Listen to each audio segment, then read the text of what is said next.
Okay guys, in this video, I'm going to be showing you how to assemble the Arbor press. Go ahead and create a standard IAM. Our first part that we're going to be placing is the base. Rotate your view so you can see what you're doing isometrically. When you see your part like this, go ahead and right click and click Place Grounded at Origin.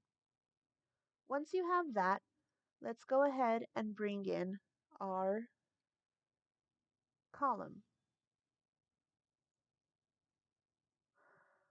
Place that right there, and we're going to assemble these two parts together. Now, it's a little bit difficult to see what I have, and if you guys have difficulty seeing your different parts, go up to the View tab and change your visual style to Shaded with Edges. That way you can actually see your edges.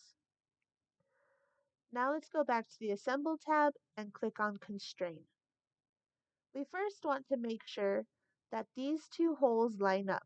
So I'm going to click on our hole on the base and our hole on the column. Those now line up and click Apply.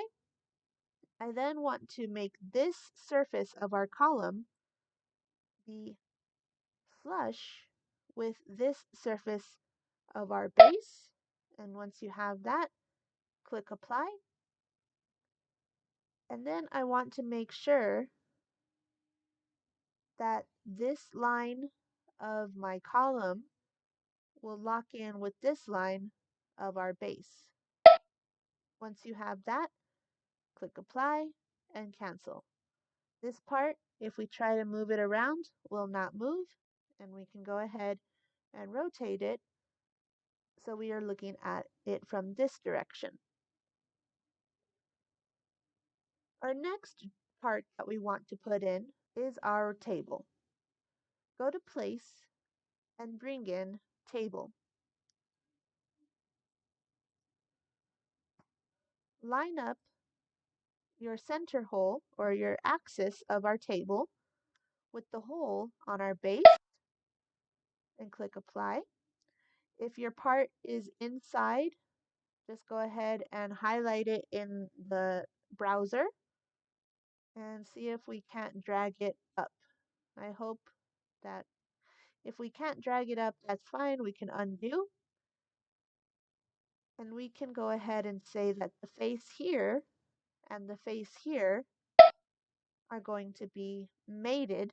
Click Apply, Cancel, and move it out. And then I want to constrain my axis to my axis here and cancel. Now this will rotate around that central axis of our hole. Next, let's bring in our gear, number 7. And that gear is going to be placed inside this hole.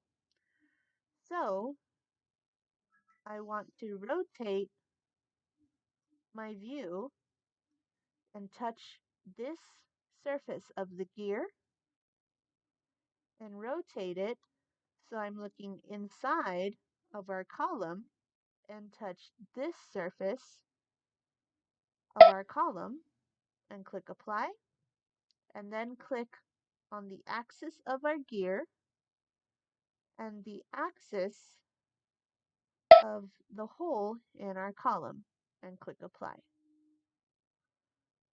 So now this will rotate around inside that hole.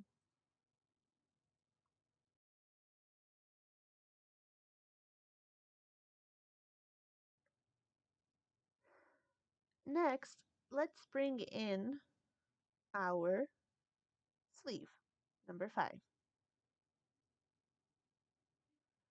We are going to constrain the axis with the axis here. Click Apply and Cancel. And as you can see, it's backwards, so we need to fix that by going to our browser bar, clicking on the plus sign, and if we right click on mate, we can edit it and we can change the settings to this first solution, opposed rather than aligned. Go ahead and say OK. And then next, we're going to constrain the axis of this hole with the axis of this hole and click apply. Next, let's bring in the handle. And this handle will go through, and we are going to constrain the handle axis with this center hole. And click apply and cancel. So we're not going to adjust its location, but we can still slide it, and that's fine. Next, let's place two ball ends, one on this side and one on this side, and click OK. The first thing that we need to do is we need to constrain our center axis with the center axis here, click apply, and constrain the center axis here with the center axis here, but change the solution so it's flipped, and click apply. Now if we move the ball ends off of the handle, we can then constrain this circle to line up with the interior circle here, and click apply. And the same thing on this other end. This circle with the interior circle here, and click apply.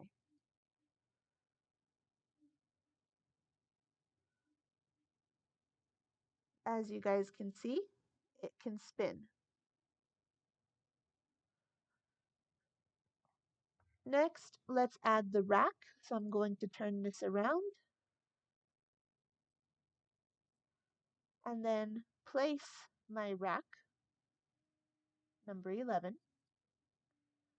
right here. I need to rotate my part so that way it is in the proper location of how I want it to be. I need it to be somewhat in this position. Now we can constrain it.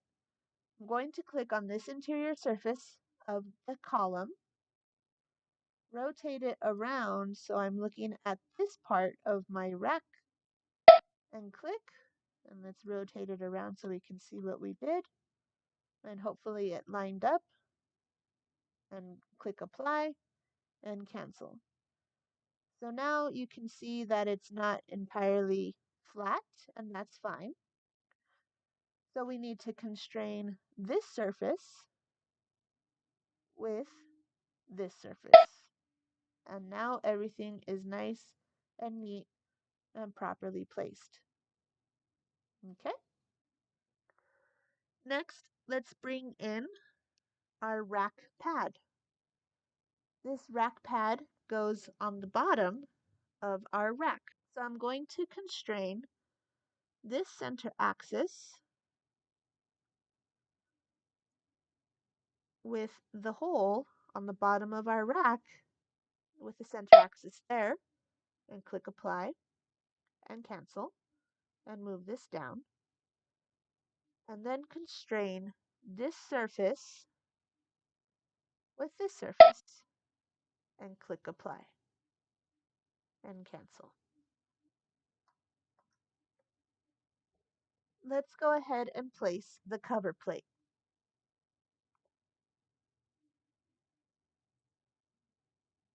This should be pretty simple. I need to rotate my cover plate to the proper location before I start, and this is just good practice.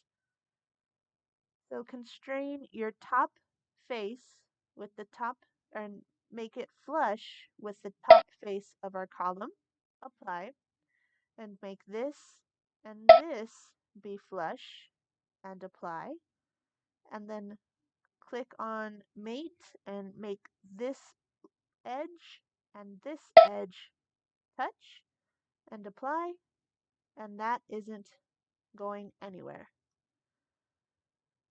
The next part that we're going to put in is number 12, screw. And that screw is going to be constrained by the axis to this axis. And make sure that the solution is opposed and apply. And we can move that circle or that screw out. And I want to constrain this circle to this face and apply and cancel. Two parts that we didn't create are the cap screws. And the cap screws can be found in Inventor, and we don't have to create them. If you go up to Place and click on the pull-down menu, you can go to Place from Content Center. In the Content Center, you'll see that there are categories of things that we can bring in. What we need to bring in are fasteners. So we can click on Fasteners and then choose Bolts. From there, we can find that we need a cap screw, which it doesn't list, but a cap screw is basically a socket head. So click there. When we get to our socket heads, we notice that it doesn't give us exactly what we need.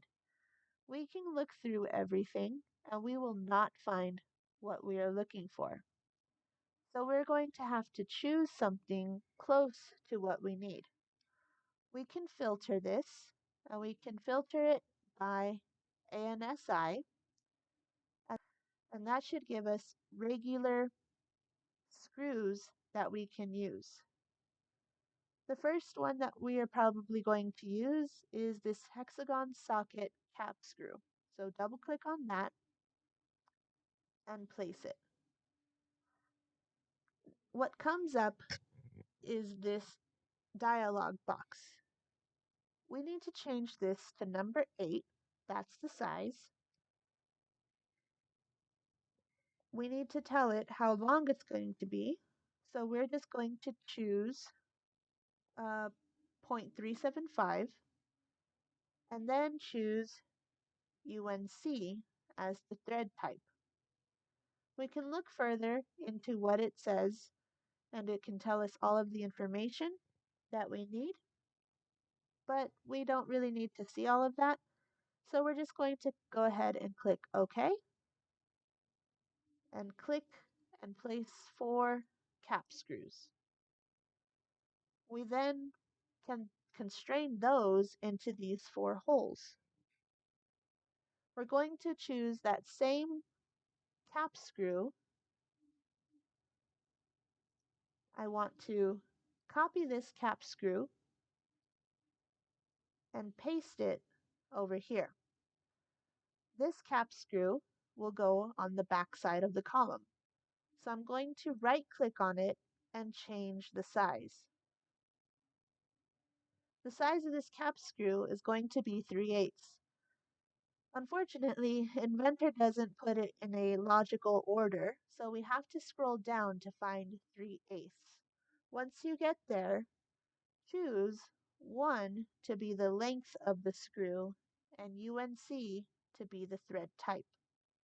Click OK, and there is the screw that we need.